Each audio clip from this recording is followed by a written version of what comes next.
Ashutosh sir की तरफ से आप लोग को तहे दिल से नमस्कार। चलिए, बिना देरी किए आज हम आपके सामने कुछ टॉपिक रखेंगे कि कैसे उस टॉपिक से क्वेश्चन आएंगे। और याद रखिएगा कि एक टॉपिक को आप लोग एक पेज में ही लिखिएगा। देखिए, मेरा केवल वीडियो लाना उद्देश्य नहीं है कि केवल हम यूट्यूब पे वीडियो अपलोड कर दें। आपको कैसे पढ़ना है ये भी हम आपको बताएंगे, अपने एक्सपीरियंस को शेयर करते हैं आपके सामने। और जिनको भी लगता है कि नहीं मुझे ऑफलाइन क्लास करना है, वो पटना गर्दनी बाग में स्पिरिट ऑफ सक्सेस क्लासेस संस्थान है, आप आके क्लास कर सकते हैं। क्योंकि देखिए, ऑफलाइन तो ऑफलाइन होता है और ऑनलाइन में भी हम पूरी कोशिश करते हैं कि ताकि आप कम से कम घर में भी बैठ के खुद कर सकते हैं। तो देखिएगा, हम कुछ संगठन में बात कर रहे हैं और सबसे इंपॉर्टेंट संगठन है ऑकस, AUKUS। अब इसमें क्या क्वेश्चन पूछेगा कि ऑकस में कौन कौन से देश शामिल हैं। तो ऑकस में जो देश शामिल है वो 3 है, ऑस्ट्रेलिया, ब्रिटेन यानी यूनाइटेड किंगडम और यूनाइटेड स्टेट ऑफ अमेरिका यानी अमेरिका, ध्यान रखिएगा, यानी यूएस। अब आपसे क्वेश्चन क्या पूछेगा कि निम्नलिखित में से कौन से देश ऑकस में शामिल नहीं है। तो कौन सा देश शामिल नहीं है? तो अब ये 3 आपके दिमाग में जब रहेगा तो चौथा है ही नहीं इसमें, और ज्यादा पॉसिबिलिटी रहेगा कि आपको फ्रांस दे दे, क्योंकि आजकल नहीं पे ज्यादा क्वेश्चन पूछे जा रहे हैं। देखिए, मेरी बात को एकदम आप लोग आराम से सुनिएगा, क्योंकि हम जो भी वीडियो लाते हैं चाहते हैं कि ताकि आप उस वीडियो से ज्यादा बेनिफिट आपको मिले। तो ऑकस, AUKUS जब आप पढ़िएगा ऑकस तो एक पेज में ही ऑकस पढ़िएगा, उसमें फिर दूसरा कुछ नहीं लिखना है, ठीक है। उसमें लिखना है नीचे में 3, यानी देश कितने 3, फिर A का मतलब ऑस्ट्रेलिया, UK का मतलब डैश देके, जैसे A का मतलब ऑस्ट्रेलिया, UK का मतलब यूनाइटेड किंगडम, याद रखिएगा यूनाइटेड किंगडम इस तरह से, और यूएस का मतलब यूनाइटेड स्टेट, याद रखिएगा स्टेट, इस तरह से। यानी आप हिंदी में भी इसको लिख सकते हैं, इस चीज ध्यान रखिएगा। तो ऑस्ट्रेलिया, ब्रिटेन और अमेरिका। उसी तरह से आपसे दूसरा जो सबसे इंपॉर्टेंट है ये है क्वाड। अब आपसे क्वेश्चन पूछा जा सकता है कि क्वाड में कितने देश शामिल है। अब तो पहले आपको देश याद रखना है और फिर एग्जाम में क्या पूछ देगा, नहीं है। तो 4 देश कौन है? तो भारत है, अमेरिका है, जापान है और ऑस्ट्रेलिया है। और आपके सामने ऑप्शन में कुछ और दे देगा कि कौन देश शामिल नहीं है। हो सकता है कि आपसे एशिया का ही कोई देश दे दे। तो कहने का मतलब है कि आप, हाँ, एक चीज और इसमें क्या क्वेश्चन पूछेगा, अभी इसका दूसरा शिखर सम्मेलन हुआ, वो हुआ टोक्यो का, जापान में। तो ये भी आपसे क्वेश्चन पूछा जा सकता है कि क्वाड का दूसरा शिखर सम्मेलन कहाँ संपन्न हुआ। तो कहाँ हुआ? तो टोक्यो में। तो कितने देश? 4। तो ये हुआ ऑकस, ये हुआ क्वाड। चलिए तीसरा देखेंगे, तीसरा है ब्रिक्स, याद रखिएगा ब्रिक्स। अब ब्रिक्स में कौन कौन से देश शामिल हैं? आपको मालूम है, ब्राजील, रशिया, इंडिया, चाइना और साउथ अफ्रीका। अब इसमें आपसे क्वेश्चन पूछे जा सकते हैं कि ब्रिक्स का 13वां शिखर सम्मेलन कहाँ संपन्न हुआ। तो ब्रिक्स का 13वां जो शिखर सम्मेलन हुआ वो भारत में हुआ, और अभी 14वां भी हो गया। तो 14वां कहाँ होगा? तो चाइना में। तो 15वां कहाँ होगा? तो साउथ अफ्रीका। आराम से याद करना है अल्फाबेटिकल तरीके से। इसी तरह आपसे जो क्वेश्चन जो है ध्यान रखिएगा, आसियान का पूछेगा कि आसियान का 40वां और 41वां शिखर सम्मेलन कहाँ होगा, ये 38वां और 39वां कहाँ होगा। तो इस तरह से आपको याद रखना है, क्योंकि आसियान का जो शिखर सम्मेलन जो होता है वो साल में 2 बार होता है, याद रखिएगा। तो पहला क्या हुआ? ऑकस। इसमें देश याद रखेंगे कि कौन कौन से देश है, एक पेज में ही आपको लिखना है, याद रखें, ये करके देखिए काफी फायदा होगा।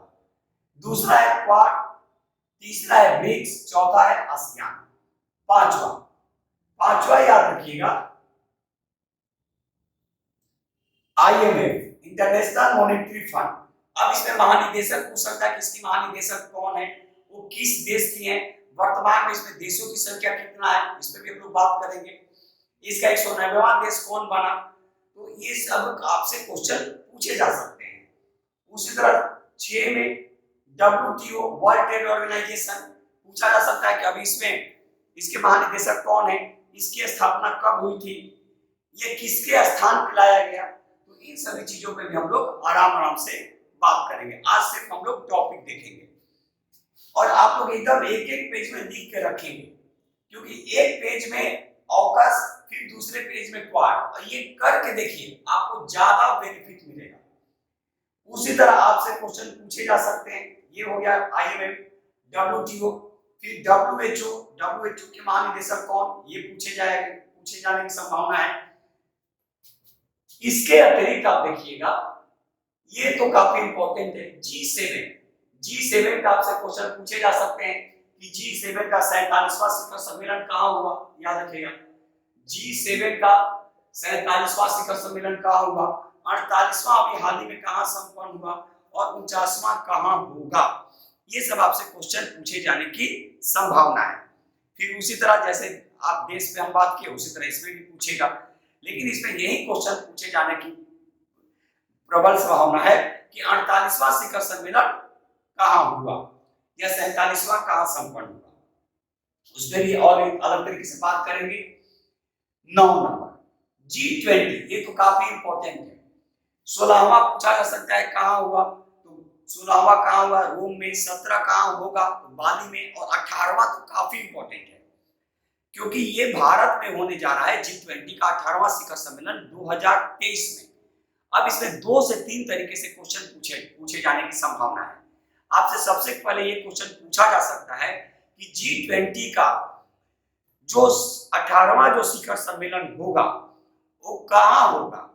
तो भारत में होगा, तो भारत में कहाँ, जम्मू कश्मीर। उसके शेरपा किसे नियुक्त किया गया है, तो पीयूष गोयल के स्थान पर, ध्यान रखिएगा, अमिताभ कांत जो नीति आयोग के CEO थे उनको शेरपा नियुक्त किया गया। तो इतने क्वेश्चन बन जाएंगे। किसके स्थान पे, तो पीयूष गोयल के स्थान पे।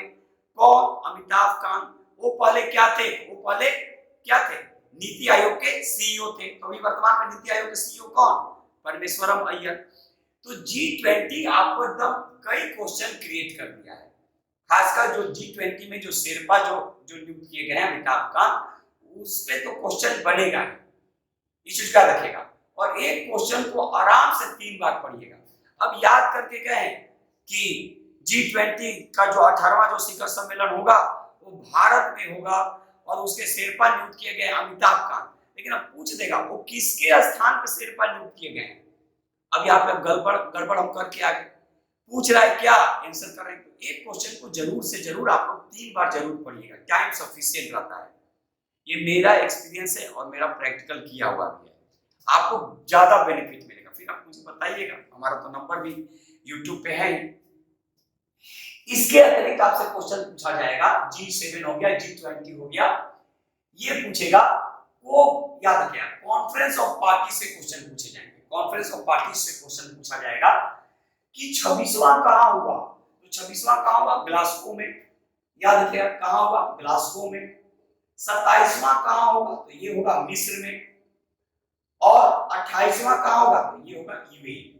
तो हम सब पे बात करेंगे, लेकिन आप लोग से फिर एक बार बोल रहे हैं जो अभी हम बोले, तो कोप हो गया, तो कोप का एक पेज में, G20 है तो G20 का एक पेज में। और कैसे कैसे क्वेश्चन पूछ रहा है इसमें भी हम लोग बात कर रहे हैं। तो देखिए हमने क्या क्या देखा, ऑकस देखा, AUK US, फिर हमने क्वाड में देखा, क्वाड पे भी हम लोग बात करेंगे और एक एक करके टॉपिक लाएंगे। फिर ब्रिक्स पे कैसे कैसे क्वेश्चन पूछे जाने की संभावना है उस पे भी हमने देखा। वर्तमान में 14वां ब्रिक्स सम्मेलन कहाँ हुआ, ठीक है, किसकी अध्यक्षता में हुआ, कौन सा देश इसकी अध्यक्षता किया। इसके अतिरिक्त आसियान का पूछा जा सकता है सम्मेलन अभी 2022 में कहाँ होगा, ये कौन सा सम्मेलन है, इसमें भी क्वेश्चन आएंगे। IMF में वर्तमान में कितने देश हैं, IMF की निदेशक कौन है, वो किस देश की हैं, ये सब क्वेश्चन पूछा जा सकता है। उसके बाद WTO की निदेशक कौन है, वो किस देश की हैं, WTO किसके स्थान पे लाया गया, WTO के अभी में वर्तमान में सदस्यों की संख्या कितनी है। इसलिए बोल रहे हैं कि एक पेज में एक लिखेंगे। इसके अतिरिक्त WHO वर्ल्ड हेल्थ ऑर्गेनाइजेशन अभी महानिदेशक कौन है। फिर G7 में आपसे क्वेश्चन पूछेगा 47वां कहाँ होगा, 48वां कहाँ होगा और 49वां कहाँ होगा, इस तरह क्वेश्चन बनते हैं। फिर G20 में भी वही चीज है, 16वां कहाँ हुआ, 17वां कहाँ होगा और 18वां कहाँ होगा। और 18 तो काफी इंपॉर्टेंट है। और 18वां जो होगा उसका शेरपा किसको नियुक्त किया गया, वो किसके स्थान पे उनको शेरपा नियुक्त किया गया है। ये G20 का 18वां शिखर सम्मेलन भारत में कहाँ होगा, तो ये जम्मू कश्मीर। इस तरह से क्वेश्चन पूछे जाएंगे। उसी तरह आपसे क्वेश्चन पूछे जाएगा कॉन्फ्रेंस ऑफ पार्टी से कि इसका 26वां शिखर सम्मेलन कहाँ हुआ, 27वां कहाँ होगा और 28वां कहाँ होगा। तो इस तरह से पढ़ना है और एक पेज में आप करिए और तब देखिए कितना मजा आ रहा है। पढ़ाई को बड़े नहीं समझना है, पढ़ाई को एज इस तरह से समझना है कि ये मुझे एक नया आयाम दे रहा है, एक नई सोच दे रहा है, क्योंकि यही एक नए समाज की कल्पना कर सकता है। और पढ़ने का तरीका थोड़ा चेंज कर लेना है। एक दिन ही पढ़ेंगे लेकिन एक टॉपिक को इस तरह से पढ़ेंगे कि वहां से क्वेश्चन नहीं छूटे। और बार बार हम बोलते हैं कि हमसे बहुत सारे स्टूडेंट बोलते हैं टाइम, आप ये नहीं कि हम पूरा दिन भर पढ़ रहे हैं आउटपुट मेरा कुछ नहीं आ रहा है, वैसा नहीं।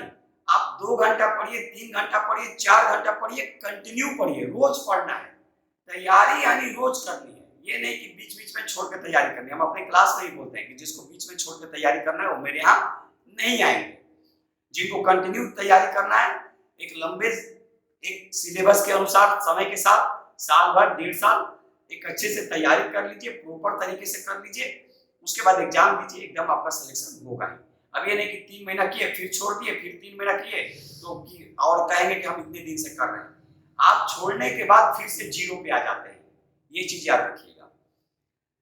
तो चलिए फिर हम उम्मीद कर रहे हैं कि आप लोग एक पेज में ही करेंगे और फिर एक नए तरीके से हम आपके सामने फिर इस पे क्वेश्चन भी रखेंगे, कैसे कैसे क्वेश्चन इस पे बनेगा। तो चलिए आज इतना ही, और आशुतोष सर फिर आपके सामने एक नए वीडियो लेकर आएंगे। और तब तक आप अपनी दुआ और प्यार मेरे साथ बनाए रखिए। तब तक के लिए जय हिंद, जय भारत, भारत माता की जय।